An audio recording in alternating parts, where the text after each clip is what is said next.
ಕನ್ನಡದ ನಂಬರ್ 1 ದಿನಪತ್ರಿಕೆ ವಿಜಯವಾಣಿಯಲ್ಲಿ ಪ್ರಕಟವಾಗಿರುವ ಈ ದಿನದ ಮಹತ್ವದ ಸುದ್ದಿಗಳನ್ನೊಮ್ಮೆ ನೋಡಿ ಬರೋಣ.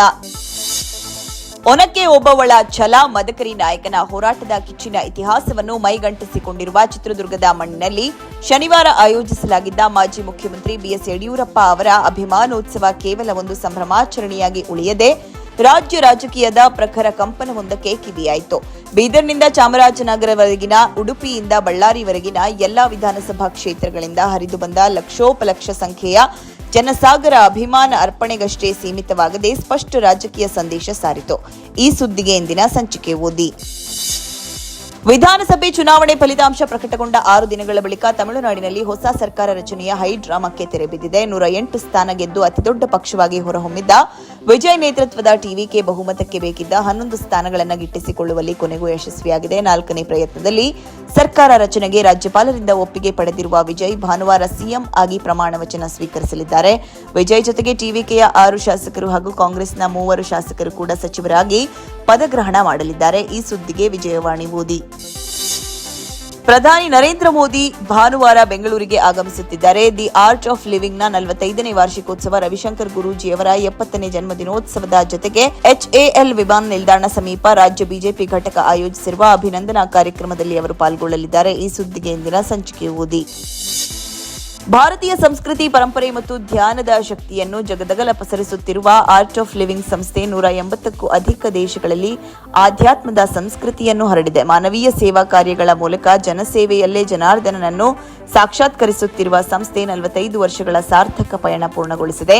ಶಾಂತಿ, ಸಂತೃಪ್ತಿಯ ಸಂದೇಶ ಹಾಗೂ ಸುದರ್ಶನ ಯೋಗ ಕ್ರಿಯೆ ಮೂಲಕ ಅಸಂಖ್ಯ ಜನರ ಬದುಕನ್ನು ಬದಲಿಸಿರುವ, ಅವರ ಮೊಗದಲ್ಲಿ ನೆಮ್ಮದಿಯ ನಗು ಅರಳಿಸಿರುವ ಆರ್ಟ್ ಆಫ್ ಲಿವಿಂಗ್ ಸಂಸ್ಥಾಪಕ ಆಧ್ಯಾತ್ಮಿಕ ಗುರು ಶ್ರೀ ರವಿಶಂಕರ್ ಗುರೂಜಿ ಅವರಿಗೆ 70ನೇ ವರ್ಷದ ಸಂಭ್ರಮ. ಈ ನಿಮಿತ್ತ ಬೆಂಗಳೂರಿನ ಕನಕಪುರ ರಸ್ತೆಯ ಆರ್ಟ್ ಆಫ್ ಲಿವಿಂಗ್ ಅಂತಾರಾಷ್ಟ್ರೀಯ ಕೇಂದ್ರದಲ್ಲಿ ನಿರ್ಮಾಣಗೊಂಡ ಭವ್ಯ ಧ್ಯಾನ ಮಂದಿರವನ್ನು ಇಂದು ಪ್ರಧಾನಿ ನರೇಂದ್ರ ಮೋದಿ ಉದ್ಘಾಟಿಸಲಿದ್ದಾರೆ. ಈ ಕುರಿತ ಫೋಕಸ್ಗೆ ಚಿಂತನ ಪುಟ ನೋಡಿ.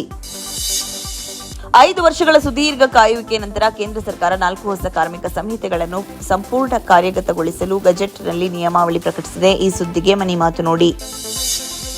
ಮನೆಯಲ್ಲಿ ಮಲಗಿದ್ದ 5 ತಿಂಗಳ ಹಸುಗೂಸನ್ನು ಬೀದಿ ನಾಯಿ ಕಚ್ಚಿ ಕೊಂದಿರುವ ಹೃದಯ ವಿದ್ರಾವಕ ಘಟನೆಗೆ ಬೀದರ್ ಜಿಲ್ಲೆ ಬೆಚ್ಚಿದೆ. ದುಬಲಗುಂಡಿ ಗ್ರಾಮದ ಶಿವಾನಿ ಸಿದ್ದಪ್ಪ ಮೃತ ಮಗು. ತಾಯಿ ನಿತ್ಯ ಕೆಲಸಕ್ಕಾಗಿ ಮನೆಯಿಂದ ಹೊರಗೆ ಹೋಗಿದ್ದಾಗ ಮನೆಗೆ ನುಗ್ಗಿದ ನಾಯಿ ಮಗುವಿನ ಮೇಲೆರಗಿ ಕಚ್ಚಿ ಗಾಯಗೊಳಿಸಿದೆ. ಈ ಸುದ್ದಿಗೆ ಸಮಸ್ತ ಕರ್ನಾಟಕ ಪುಟ ನೋಡಿ. ಕೇಂದ್ರ ಲೋಕಸೇವಾ ಆಯೋಗವು ಭಾರತೀಯ ಅರಣ್ಯ ಸೇವೆ ಪರೀಕ್ಷೆ ಫಲಿತಾಂಶ ಪ್ರಕಟಿಸಿದ್ದು, ಬೆಳಗಾವಿ ಜಿಲ್ಲೆ ಅಥಣಿ ತಾಲೂಕು ಸವದಿಯ ಬಸವರಾಜ ಕೆಂಪವಾಡ ಅಖಿಲ ಭಾರತ ಮಟ್ಟದಲ್ಲಿ ಪ್ರಥಮ ರ್ಯಾಂಕ್ ಗಳಿಸಿದ್ದು, ಕೋಲಾರ ಅನೂಪ್ ರೆಡ್ಡಿ 6ನೇ ರ್ಯಾಂಕ್ ಗಳಿಸಿದ್ದಾರೆ. ಒಟ್ಟು 150 ಹುದ್ದೆಗಳಿಗಾಗಿ ಕಳೆದ ನವೆಂಬರ್ನಲ್ಲಿ ಮುಖ್ಯ ಪರೀಕ್ಷೆ ಹಾಗೂ ಏಪ್ರಿಲ್ 6ರಿಂದ 15ರವರೆಗೆ ವ್ಯಕ್ತಿತ್ವ ಪರೀಕ್ಷೆ ನಡೆಸಲಾಗಿತ್ತು. ಈ ಸುದ್ದಿಗೆ ಸಮಸ್ತ ಕರ್ನಾಟಕ ಪುಟ ನೋಡಿ. ತಾಯಿಯ ಪ್ರೀತಿ ಎಂದರೆ ಅದು ಭತ್ತದ ತೊರೆ, ಅವಳ ತ್ಯಾಗ ಅಳೆಯಲಾಗದ ಸಾಗರ. ಈ ಬಾರಿಯ ಅಮ್ಮನ ದಿನದ ಹಿನ್ನೆಲೆಯಲ್ಲಿ ನಾಡಿನ ವಿವಿಧ ಕ್ಷೇತ್ರಗಳ ಸಾಧಕರು ತಮ್ಮ ಬದುಕಿನ ಯಶೋಗಾಥೆಯ ಹಿಂದಿರುವ ಮಾತೃಶಕ್ತಿಯನ್ನು ಎಲ್ಲಿ ಸ್ಮರಿಸಿದ್ದಾರೆ. ಧರ್ಮಸ್ಥಳದ ಧರ್ಮಾಧಿಕಾರಿ ಡಾಕ್ಟರ್ ಡಿ ವೀರೇಂದ್ರ ಹೆಗ್ಗಡೆ ಅವರು ತಮ್ಮ ಸಾಂಸ್ಕೃತಿಕ ಬೆಳವಣಿಗೆಯಲ್ಲಿ ತಾಯಿಯ ಪಾತ್ರವನ್ನು ಮೆಲುಕು ಹಾಕಿದ್ದಾರೆ. ಬಹುಮುಖ ಪ್ರತಿಭೆಯ ನಟಿ ಶ್ರುತಿ ಅವರು ತಮ್ಮ 2 ಅಮ್ಮಂದಿರ ಜೊತೆಗಿನ ಭಾವನಾತ್ಮಕ ಸಂಬಂಧವನ್ನೆಲ್ಲಿ ಹಂಚಿಕೊಂಡಿದ್ದಾರೆ. ಇನ್ನು ಉದ್ಯಮ ಲೋಕದ ಯುವ ಸಾರಥಿ ಜೆರೋಧಾ ಸಂಸ್ಥಾಪಕ ನಿತಿನ್ ಕಾಮತ್ ಅವರು ತಮ್ಮ ತಾಯಿ ರೇವತಿ ಕಾಮತ್ ಅವರ ಬಗ್ಗೆ ವಿವಿಧ ಸಂದರ್ಶನಗಳು ಮತ್ತು ಸಾಮಾಜಿಕ ಜಾಲತಾಣಗಳಲ್ಲಿ ಹಂಚಿಕೊಂಡಿರುವ ವಿಷಯಗಳು ಇಲ್ಲಿವೆ. ಈ ವಿಶೇಷಕ್ಕೆ ವಿಜಯ ವಿಹಾರ ನೋಡಿ. ಬೆಂಗಳೂರಿಂದ 1500 ಕಿಲೋಮೀಟರ್ ದೂರದಲ್ಲಿರುವ ಛತ್ತೀಸ್ಗಢದ ರಾಜಧಾನಿ ರಾಯ್ಪುರವನ್ನು ಹೊಸ ತವರು ಮೈದಾನವನ್ನಾಗಿಸಿಕೊಂಡಿರುವ ಹಾಲಿ ಚಾಂಪಿಯನ್ ರಾಯಲ್ ಚಾಲೆಂಜರ್ಸ್ ಬೆಂಗಳೂರು ಭಾನುವಾರ ಆತಿಥೇಯ ತಂಡವಾಗಿ ಪದಾರ್ಪಣೆಯ ಪಂದ್ಯವನ್ನಾಡಲು ಸಜ್ಜಾಗಿದೆ. ಆರ್ಸಿಬಿಗೆ ಮುಂಬೈ ತಂಡ ಸವಾಲೊಡ್ಡಲಿದೆ. ಈ ಸುದ್ದಿಗೆ ಕ್ರೀಡಾಪುಟ ನೋಡಿ. ಇವಿಷ್ಟೇ ಅಲ್ಲ, ಮುಂಜಾನೆ ಮಾತು, ಅಂತರಂಗ, ಭವಿಷ್ಯ, ಮನವಿಕಾಸ್ತ ಕಾಲಂಗಳು, ಕ್ರೀಡೆ, ಸಿನಿಮಾ, ದೇಶ ವಿದೇಶದ ಭರಪೂರ ಸುದ್ದಿಗಳ ವಿಶೇಷಗಳಿಗಾಗಿ ವಿಜಯವಾಣಿ ಓದಿ.